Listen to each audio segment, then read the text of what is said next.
UN जाकर UN के मंच से यूएन को ही भला बुरा कहते हैं और कहते हैं कि यूएन आपको जिस काम के लिए बनाया गया था आपसे हो नहीं रहा है। आपको युद्ध रुकवाने के लिए बनाया गया था, आप रुकवा नहीं पा रहे हो। आपको इमिग्रेशन जैसी प्रॉब्लम रुकवाने के लिए बनाया था, आप नहीं रुकवा पा रहे हो। और तो और आपकी वजह से तो प्रॉब्लम्स बढ़ रही हैं, क्योंकि आप इमिग्रेंट्स को बकायदा क्रेडिट कार्ड देकर दुनिया के देशों में भेजते हैं। आप अपने काम में फेल मार गए हैं। इन्होंने सितंबर में जो भाषण दिया वो अब जाकर जब इन्होंने बोर्ड ऑफ पीस का प्रपोजल दिया तब लोगों को चमका कि ट्रंप बहुत दूर का देखकर चल रहे थे। वो यूएन में बैठकर यूएन को क्रिटिसाइज ही इसलिए कर रहे थे कि यूएन आपके पास 5 परमानेंट मेंबर थे, आप दुनिया में युद्ध नहीं रुकवा पाए। मैं अकेला खड़ा था और मैंने 7 महीने में 7 युद्ध रुकवा दिए। मैं शांति का राष्ट्रपति। ये जो नोबेल पीस पुरस्कार की बात कर रहे थे, असल में ट्रंप को पीस पुरस्कार चाहिए ही नहीं था।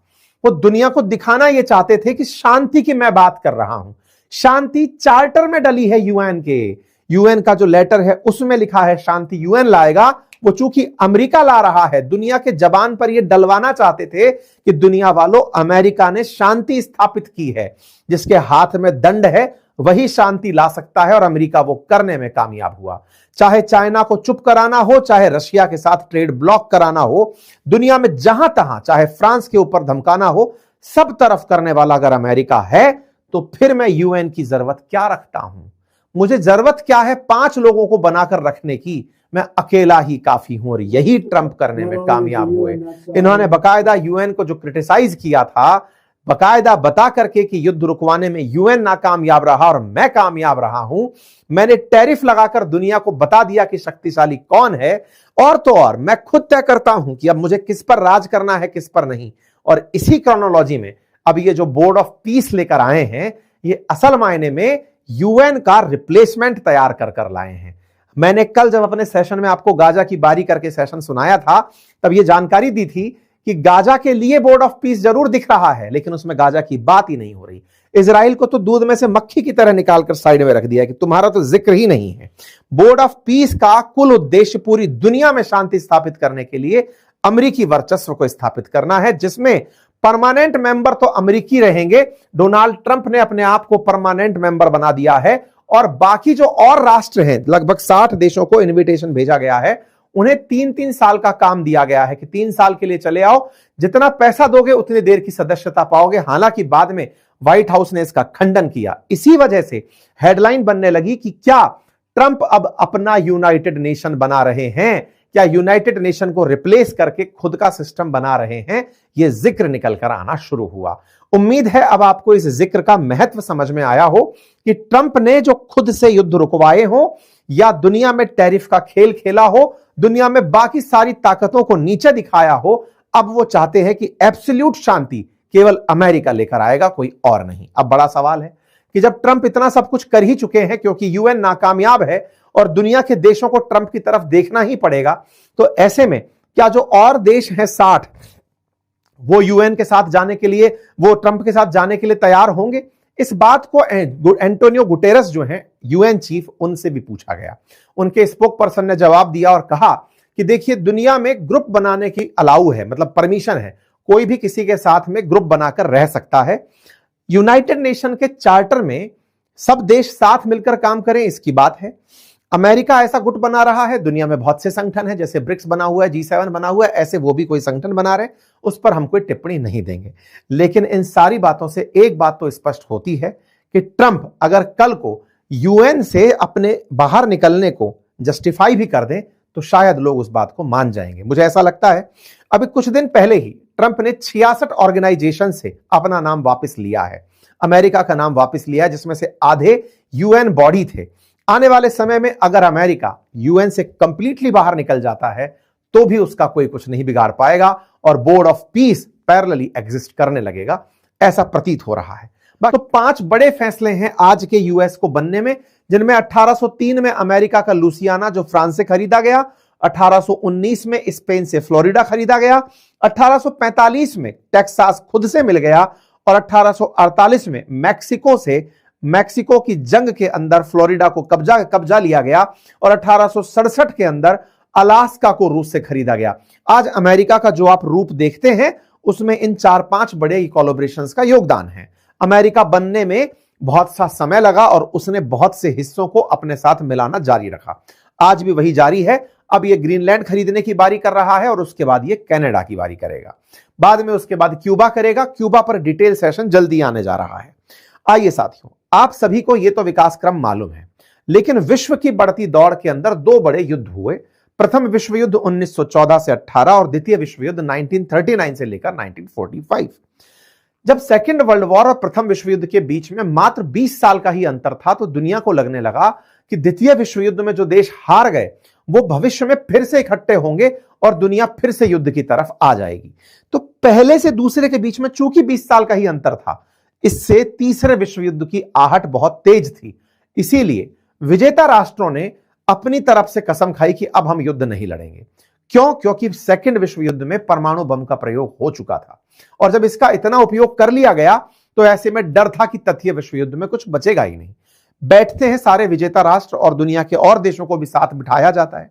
कहा जाता है कि अब युद्ध नहीं लड़ेंगे, युद्ध नहीं लड़ेंगे और एक ऐसी संस्था बनाएंगे जिसमें दुनिया के विजेताओं को शामिल किया जाएगा। नाम बनाया गया यूनाइटेड नेशन सिक्योरिटी काउंसिल, जिसमें द्वितीय विश्व युद्ध के विजेता पांचों राष्ट्र अमेरिका, फ्रांस, ब्रिटेन, रूस और चाइना को वैसे विजेता घोषित किया गया क्योंकि जापान यहां से निकलकर गया था। ऐसे में इन पांचों को वीटो पावर दे दी गई और कहा गया आपकी जिम्मेदारी है कि दुनिया आपस में युद्ध अब ना लड़े। 1945 के अंदर अमेरिका में बैठकर प्रॉपर एक कॉन्फ्रेंस गठित होती है और 24 अक्टूबर को एक चार्टर लागू होता है जिसको तत्कालिक अमेरिकी राष्ट्रपति डी रूजवेल्ट ने बनाया था और कहा था कि यही अब संयुक्त राष्ट्र कहलाएगा और इसके लिए ये जो कानून हम लिख रहे हैं जिसे यूएन चार्टर कहा जाता है, इसकी पालना अगर की जाएगी तो दुनिया में कोई भी युद्ध नहीं होगा। यूएन की प्रासंगिकता के अंदर कहा गया कि यूनाइटेड नेशंस का जो मुख्य उद्देश्य है वो विश्व की शांति और सुरक्षा बनाए रखना है, लोगों को सहयोग देना है और अंतरराष्ट्रीय स्तर पर मैत्रीपूर्ण सहयोग के माध्यम से लक्ष्यों को प्राप्त करना है। यह काम यूनाइटेड नेशंस के मुख्य कामों में शामिल कर दिए गए। कब की बात है? 1945 की। क्या तय किया गया था कि वैश्विक शांति बनी रहे। क्या वैश्विक शांति आज है? बड़ा सवाल है। नहीं जनाब। 1991 में यूएसए और यूएसएसआर के बीच में चल रहे कोल्ड वॉर के चलते यूएसएसआर 15 देशों में टूट गया, खंड भंड हो गया, बचा केवल एक अमेरिका सुपर पावर के रूप में। 1991 तक अमेरिका दुनिया में सुप्रीम पावर बनकर आ चुका था, लेकिन उसके बाद से अमेरिका की शक्ति को भी मानो किसी की नजर लग गई हो। अमेरिका ने कई राष्ट्रपति देखे। 91 के बाद से George H.W. Bush, Bill Clinton, George W. Bush, Barack Obama, Donald Trump पहला कार्यकाल, फिर बाइडेन और फिर डोनाल्ड ट्रंप का दूसरा कार्यकाल। 91 से लेकर अब तक ये अमेरिकी राष्ट्रपति रहे। इनमें से एक भी राष्ट्रपति ऐसा नहीं रहा जिसने कोई बहुत बड़ा तीर मार दिया हो। और तो और इन सबके कार्यकाल में अमेरिका की इज्जत को बट्टा ही लगा है, अमेरिका बड़ा नहीं बना। जैसे बिल क्लिंटन, जिसका तो एप्स्टीन फाइल के अंदर इन दिनों नाम तगड़ा चल रहा है। George W. बुश की बात करें तो अमेरिका ग्रेट रिसेशन में एंट्री कर गया था 2008 की। बहुत सी कंपनियां फेल मार गई थी, लोग बेघर हो गए थे। अमेरिका का इतना बड़ा फेलियर किसी ने एक्सपेक्ट नहीं किया था। परिणाम निकला, अमेरिका में बहुत ज्यादा कलेश मचा। ऐसे में जॉर्ज W. बुश के बाद रहे बाइडेन और बाइडेन के बाद में, मतलब इससे पहले बराक ओबामा के बाद में बाइडेन। बराक ओबामा ने दुनिया में खूब युद्ध किए, बहुत से देशों के अंदर। ये इन्हीं लोगों का कालखंड था जब अफगानिस्तान में ये लोग बम गिरा रहे थे, कोई मतलब नहीं निकल करके आया। बाइडेन आए, बाइडेन ने तो रही सही कसर ही पूरी कर दी। इन्होंने अमेरिका को एक बूढ़ा राष्ट्र बता दिया। बाइडेन का कार्यकाल इतना ज्यादा डिमीनिंग कार्यकाल अमेरिकियों के लिए रहा कि ये बैठे बैठे मीटिंग में सो जा रहे हैं, चलते चलते गिर पड़ रहे हैं, किसी अंतरराष्ट्रीय मीटिंग में आ रहे हैं, रास्ता भटक जा रहे हैं, किसी दूसरी दिशा में निकल जा रहे हैं।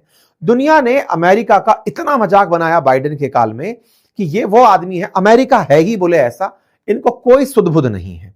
कहा जाता है कि बाइडेन को, मतलब बाइडेन जो कि हम पाकिस्तान के बारे में कहते थे कि बहुत डेंजरस कंट्री है, उसके पास न्यूक्लियर बम नहीं होना चाहिए, बाइडेन असल मायने में अमेरिका के अंदर आए थे लिबरल्स को प्रेजेंट करने के लिए, लेकिन खुद की मजाक बनाकर दुनिया को मौका दे गए। मौका इतना कि ब्रिक्स कंट्रीज ने डॉलर का सब्स्टिट्यूट सोचना शुरू कर दिया था, ब्रिक्स करेंसी का जिक्र होना शुरू हो गया था। ब्रिक्स के जो 5 नेशन हैं ये कहने लग गए थे कि अब तो डॉलर को रिप्लेस करने का समय आ गया है, डी डॉलराइजेशन का समय आ गया है।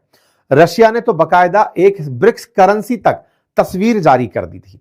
इतना होने लगा था कि यूएस डिक्लाइन हो रहा है ग्लोबल पावर और मल्टीपोलर वर्ल्ड बन रहा है 2024 में, ऐसा जिक्र होना शुरू हो गया था। अमेरिकन को लगने लगा था कि बाइडेन जो है ना, इनकी प्रेसिडेंसी अमेरिका के लिए ओवरऑल इमेज में बड़ी नेगेटिव रही, क्योंकि दुनिया के दिमाग में से अमेरिका का प्रभाव और प्रभुत्व खत्म हो गया है। यह बाइडेन का दिया कालखंड था। इसके ऊपर बकायदा लोवी इंस्टीट्यूट के द्वारा एक सर्वे, गैलप के द्वारा एक सर्वे कराया गया। उस सर्वे में नेगेटिव इनका वो पाया गया कि अगर राष्ट्रपति को नंबर देने हो कि अमेरिकी कैसे याद रखें, तो इसको बाइडेन को -35 नंबर मिले, मतलब कि इन्होंने अमेरिका का नाम डुबोया है। इसी के चलते बाइडेन की फॉरेन पॉलिसी को कहा जाता है कि इन्होंने अमेरिका की प्रेसिडेंसी को मतलब सिरे से उतार दिया। दोबारा भी चुनाव लड़ना चाहते थे, लेकिन कमला हैरिस को इन्होंने अपनी तरफ से खड़ा किया कि मैडम आप खड़ी हो जाओ और चुनाव लड़ लो। ठीक है साहब। इधर की तरफ यूएस कमजोर पड़ रहा था। इस पूरे कालखंड में यूएन को भी उतनी ही चुनौती आ रही थी। जितना कम डिसिसिव यूएस रहा, उतना ही धीरे धीरे यूएन की प्रासंगिकता पर बट्टा लगने लगा।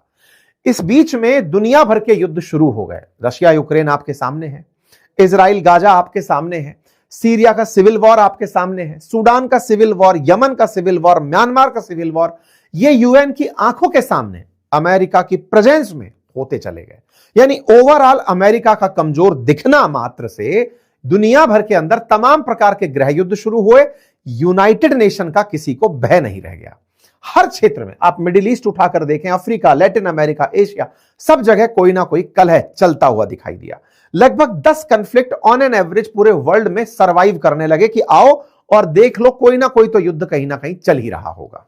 मतलब कुल मिलाकर के यूएन जिसे बनाया गया था कि युद्ध नहीं होंगे, दुनिया में शांति होगी, वो अपने आप को पूरी तरह फेल पाता गया।